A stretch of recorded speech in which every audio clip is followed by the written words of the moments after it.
Good morning and welcome to Live from FM 91, conversation and performance with some of the area's finest musicians and visiting guest artists.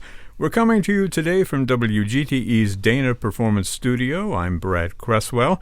We've got four incredible singers with us this morning. They are singing the leading roles in Toledo Opera's upcoming production of Giuseppe Verdi's opera Il Trovatore, or The Troubadour. I do want to mention that the performances are a week from this weekend. That is Friday, October 8th, Sunday, October 10th. You can find more information at 419-255-7464 or toledoopera.org. I have the two stars of the opera with me right now at the microphone. That is soprano Leah Crocetto and tenor Kyle Pfortmiller. Welcome to the two of you. Thank you. Thanks for having us. Yeah, and thank you for making the time to come in and sing this incredible music with your fantastic voices. Now, I know that you're both going to sing, and I want to talk to you both about what we're going to hear this morning, but I want to spend a little time first with you, Leah. You're from this area. You grew up in Adrian, Michigan, which is just a stone's throw away. How did somebody from Adrian, Michigan rise to become one of the world's great operatic sopranos? Oh, well, thank you very much for that. I did grow up in Adrian, and I love my hometown so much. They're just, it's a town full of artists. I blame my parents. They were very instrumental in introducing me to the great opera singers. I come from a big Italian family, so opera music was second nature to us. I had always listened to it. Weekends especially, my father would put it on in the morning. My mom would put it on while cooking on Sundays, and just very, very cultured family. My mom took me to my first opera at 10, which was Carmen at Opera Lenawee.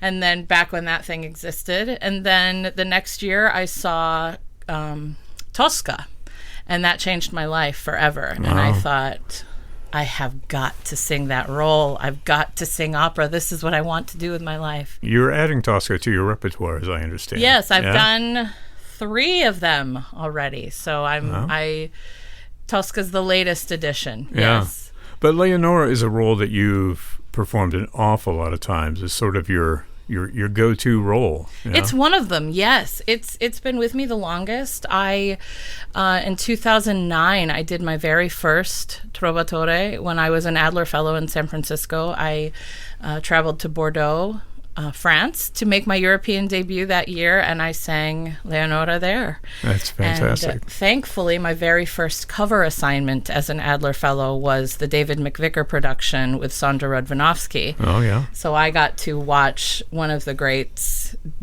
who, originated that production. Right. One of the great Leonoras of our time. I got to work very closely with her, and I got to see Dmitri Horstovsky sing right up close and personal in his gold lame pants. I mean, it was fabulous. Yeah. Well, I think that there are certainly young sopranos out there who would view you as one of the premier interpreters of the role right now. Thank you so much. I have an affinity for young singers. I love them. I think it's my duty as sort of not up and coming anymore. That's a good thing. Right? Yes, it is. It is. I'm pretty established now, and I love paving the way for the next generation and advising. I'm very active on Instagram, and I get messages daily from young singers. So it's a blessing to be able to do that. That's wonderful. Well, Kyle Pfortmiller, the tenor, who is singing the role of Manrico in Il Trovatore, has been sitting there very quietly. Have you guys sung together before, you and Leah? We have. We did Aida in Washington. Oh, okay. The Kennedy Center. Aida. Kyle Pfortmiller, the tenor, has sung at all the world's great opera houses, and you specialize in these big dramatic roles. You mentioned Aida. Manrico is no walk in the park. I mean, you've done a lot of Otello. We're going to hear a little of that this morning. What is it about? I mean, I know we have to follow the voice. You have the voice for these roles, but is there anything in your temperament that attracts you to kind of these big tragic figures, these characters in opera? Yeah, I'm a tragedy myself. Yes. I was going to say that, but he beat me to it. Yeah. I feel for these guys. I can't relate personally to them. I've had a charmed life. I mean, everybody can read about my story. I grew up poor kid in Virginia, but I never had any tragedy happen in my life. My parents died young, but I just love these guys. I grew up. I started out as a baritone, so I started listening to Cheryl Milnes and Robert Merrill and these guys, thinking, oh gosh, I love these guys, and listening to the music they sang, and wanted to be a baritone. And then I got to college, and it wasn't until my junior year that I switched over to tenor, and I started looking immediately at Verdi and Puccini. And I never looked back. I just started looking at those roles. I was told all along then that I was too young to sing these roles, but my voice was too mature to sing the smaller roles. So my very first opera ever, I did Tamino in the Magic Flute in college. And while I loved singing it, I could tell it wasn't for me. Yeah. And then after college, I thought, I have to wait until my age catches up with this. So I quit. After I got my degree in music, I gave it to my mom and said, I'm going to go drive a truck. So I drove a truck for 4 years. Yeah. And you were also famously a bounty hunter. Yeah, I was a bounty hunter for 3 years. Yeah. Of the same 4 and 3 years together, I was driving a truck during the day, and I was working for the state as not a U.S. Marshal, but a marshal, picking up skips and picking up federal prisoners, etc., and chasing down the bad guys. And I loved it. I got a scar to prove that I got shot at, and I just I loved it. But it's a little different from opera singing, I imagine. yeah, it's much more peaceful than opera. I mean, Yes. I didn't have a boss in that job, so I didn't have to worry about any conductors or anybody like that. But then the last 2 jobs I did as a bounty hunter, they were crazy, and I thought, you know what, I have a degree in music, and I think God's calling me for that. So in 1991, I moved to New York. Yeah, that's great. Well, let's jump into the music. Carl, we're going to hear one of those big dramatic roles from you, Otello, which is based on Shakespeare's Othello. That's news. Breaking news. You heard it here first. Give us a little intro to this piece. Yeah. Well, Otello is... he's questioning God. He's begging God why God would do this to him. What's going on? Please, God, spare him this pain because he's now in his own mind. He suspects that his wife, or he knows it's been proven to him by Iago that his wife has been unfaithful to him. Yeah. So this is him praying to God, talking to God, blaming God, cursing God. That he's going to have to do something about this, and it's either kill himself or kill her. Yeah. And he believes that in killing her, he's sparing her soul. He's saving her soul. Wow. And Leah, we're going to hear an excerpt from the actual opera, Trovatore, from you. What piece are we going to hear? I'll be singing Leonora's entrance aria, Tacea la notte. And during this aria, she's having a conversation with her bestie, Inez. And she's telling, Inez says, when did you first meet him? What happened? Tell me the story. And so she's painting the picture of the beautiful moonlit night, and then the tournament that she met him at, and she didn't know his name, never saw his face, but fell in love with him instantly. And then he sang to her, and it's a big, I think of Leonora in this moment as a teenager in the throes of her first love affair, and it's a really beautiful moment. You see her girlish nature and hear a big ol' high C. So. Excellent. Soprano Leah Crocetto and tenor Carl Tanner performing here on Live from FM 91.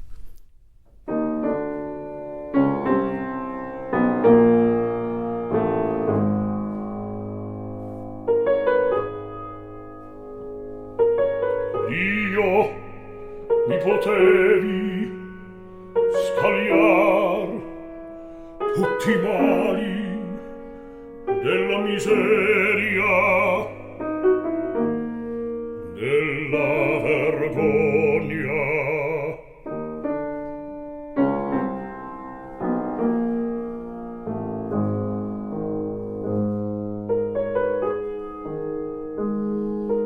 Far dei miei baldi trofei trionfali una maceria,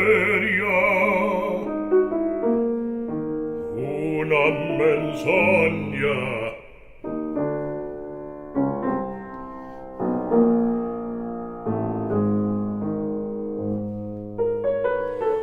E avrei portato la croce crutel d'angosce ed onde con calma fronte.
Infino all'or si muove.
Two selections sung this morning by soprano Leah Crocetto, who performed Tacea la notte, which comes from the opera Il Trovatore.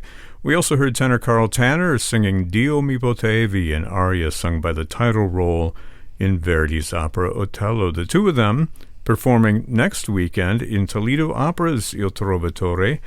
You can find more information about those performances October 8th and October 10th at toledoopera.org or 419-255-7464. I have the two recently named co-artistic directors of Toledo Opera here with me. That would be James Norman and Kevin Bylsma. Welcome, gentlemen. Good morning. Good morning, Brad. And congratulations on your recent co-appointments, shall we Thank say. you. Yeah. Now, Jim, you have been director of production, right? And Kevin, director of music, more or less. More or less, yeah. Yeah. So what are your roles now as co-artistic directors? Do you sort of focus on those areas respectively? And how are you working together?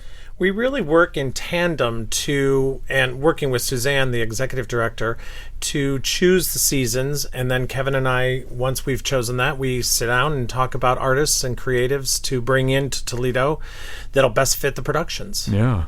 I imagine that, singing has been shuttered more or less since the pandemic, and this is really kind of the reopening, as it were, of the opera. I imagine there's a lot of excitement surrounding this production. I think we are all very, very excited to get back. I know that when Kevin had his first chorus rehearsal in July, there was just such jubilation in the room that we were able to get back and singing, and it's carried over with this cast. I mean, the first couple of days of rehearsal were just magical because everybody's so excited to be back making our art form. That's fantastic. Kevin, you want to talk a little bit about the folks that we don't have here today, the conductor and the director of this production? Happy to. They are both fantastic gentlemen. Jeffrey Buckman, who has been with us for two productions before, he did Carmen and La Bohème, is returning for this production of Trovatore. Fantastic director, works so well with the chorus. I mean, they immediately respond to what he asks them to do, and they remember it, which is fantastic. And then Adam Turner is actually making his debut with Toledo Opera. He is the artistic director of Virginia Opera. Okay. And is an equally fabulous conductor. It's been a joy to work with him. And we were all, the very first day of rehearsals, we were like, this is the first time most of us have been doing any kind of opera production for the last 18, 19 months. And so there's, little trepidation. It's like, can we do this? And with one opening gesture of his conducting, we're all like, yep, we're ready, let's do this. And it was fabulous. So wonderful. Jim, is there anything going on as far as COVID-19 protocols for this performance? Absolutely. Toledo Opera is vaccinated. Our chorus, our principals are backstage. Everybody at the Valentine is vaccinated.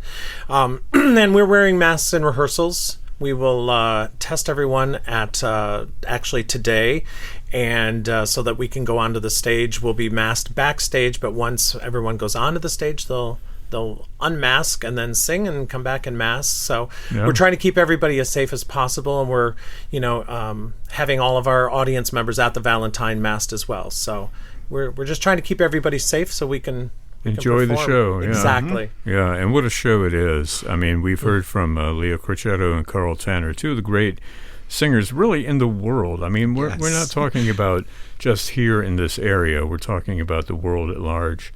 And we're also going to hear from Kyle Pfortmiller and Deborah Nansteel, who are also two wonderful singers singing in the production. Do you want to say anything about these singers that we haven't said yet this morning? Just that, Kyle is making his return to Toledo audiences. Yeah. He was our count in Nozze di Figaro a number of years ago. But a step from Mozart to Verdi is just really exciting to hear in his voice and hear how his voice has developed into this role. And he cuts such a dashing figure. It's going to steal the show, I think. And then we have Deb Nansteel, who's making her debut as Azucena, and beautiful, dramatic voice. We're just thrilled to have her with us. Yeah, somebody who's sort of on the precipice of a major career. Major. Right? Yeah. Major, I believe. Absolutely wonderful. Well, Kevin Bylsma and James Norman, the co-artistic directors of Toledo Opera. I'll mention again that it's happening Friday, October 8th, Sunday, October 10th. More information at 419-255-7464 or ToledoOpera.org. Toledo Opera is a sponsor and part of programs here on FM 91 and WGTE. Gentlemen, thanks so much for checking in with us. We're going to get back to some more singing here on Live from FM 91. Thank you, Brad. Thanks, Brad.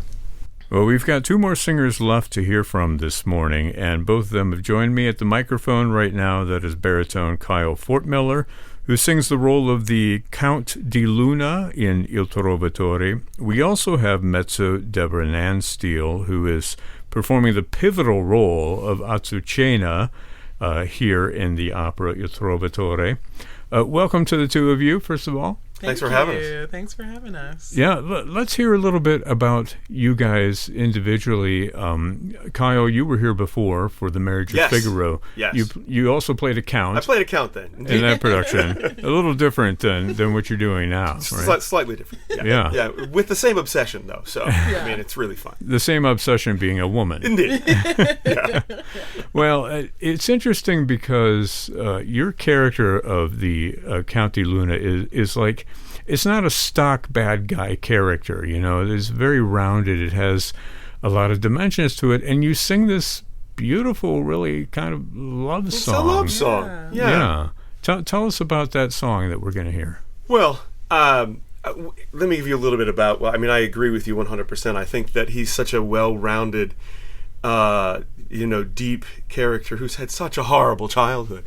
But yeah, it's literally a love song about, Leonora's beautiful smile and her beautiful face, and we see for a moment, right, a crack in this, if you will, facade, or this sort of strong character, and we see a little bit of, oh wait, he really, he feels the same things I feel about the person that I'm in love with, and that's what I love about it. You see this sort of this perhaps obsessive passion in him, and then all of a sudden this beautiful moment happens in the opera, and he gets to share sort of the deepest feelings he has about this individual. Absolutely, and it's got some nice high notes too.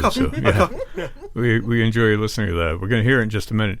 Deborah, can I call you Deb? Is that okay? Yeah, that's Deb, great. I I uncovered an interesting fact about you. You were born in Japan, right? I was born in Okinawa, Japan. My dad was in the Marine Corps. I wondered about that, I lived there from when I was born until I was about 3, and then again from 7 to 11. And then we moved back to North Carolina. Oh, when did you get the opera bug? I mean, coming Not from a until military college. family. Yeah, I wasn't really exposed to a lot of music in general at our schools, especially abroad. We went to Department of Defense schools. So there was no arts program or anything like that. And when we moved back to North Carolina is when I got into chorus singing. And I sang at different churches growing up if they did a cantata or something like that. Yeah. But it wasn't until my senior year of high school that my choir teacher asked me what I wanted to do in college. I said, I really love math and science, so maybe I'll be a marine biologist. I love biology. And she said, well, you should get a degree in music. I had no idea you could even do that. So she taught me a couple of Italian songs from the 24 hits and an English art song. And I auditioned at one school, East Carolina University. I got in and I got the teacher that she recommended for me. And I had a really great mentor, Louise Toppin, Dr. Louise Toppin. Yeah, she's fantastic. And she was she was my mentor. She's the one that created what you see now or started me on that path. And Louise has actually done some programs for us, right? So, she's fantastic. Fantastic. So glad to hear that. You're portraying the role of Azucena, which sort of, it starts and ends with you, basically, the whole opera. Can you tell us who this person is? So she is a daughter and a mother. It begins with her seeing her mother burned to death by the Count's father. Right. And while she's dying, she screams out to Azucena, "Avenge me, avenge me." So the whole opera, Azucena has this in her mind. It comes we don't up actually again and see again. this in the opera. Right. They talk about it at the beginning, right? Yeah. And Azucena recalls it twice in a row. Once in less detail with Stridere la Vampa, and then in more detail with Condotta in the second aria. Mm-hmm. So you also find out very early on that in order to avenge her mother, she steals the Count's baby right after her mother is burned, while she has her own infant in her arms. She goes to the fire that just burned her mother, and she throws the baby into the fire. Then she realizes it was the wrong baby. So she raises the Count's baby as her own, as Manrico. And then later on in the opera, at the end, she finally gets vengeance. And as the Count is saying, okay, we just took your son to die, she says, oh, just to let you know, that's your brother. Yeah. And then she's like, okay, I've avenged you, my mother. Wow. Yeah. That's the best roundup of the plot I've heard so far. Because you can talk forever about the plot. That's awesome. That plot goes on and on and on. Yes, it does. But the two of you on stage are mortal enemies. Yes. I suppose you get along, though, Oh, off stage. yeah. We actually do. We get along really well. very well. We have a good time together. Okay, that's good to hear. Well, we're going to finish out the program today with two arias. You mentioned Azucena's aria Stridere la Vampa. We're going to hear that. And Kyle, we're going to hear that wonderful cavatina, that beautiful love song, Il Balen, Brilliant. talking about her smile. Here on Live from FM 91. And then we're going to get back to fundraising. It is our fall fundraiser here on FM 91. So we do hope that you'll take a moment and support programs like this and public radio and opera and all the culture that exists in our community, both homegrown as well as people who come in and perform these fantastic operas like we're hearing this morning with Toledo Opera. Deb and Kyle, thank you so much for joining us here on Live from FM 91. Thanks for having us. Thank you.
Che salta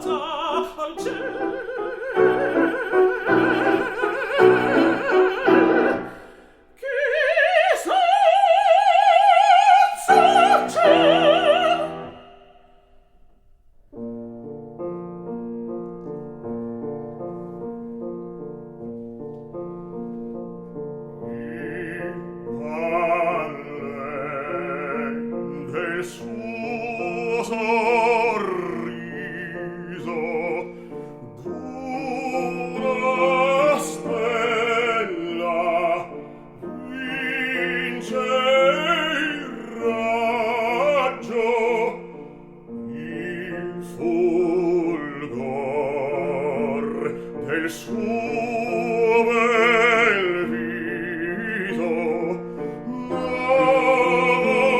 infonde a me coraggio.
This is Live from FM 91. Our production mixer is Chris Pfeiffer, and I'm your host and producer, Brad Cresswell. Thank you for joining us here on your public radio station, FM 91.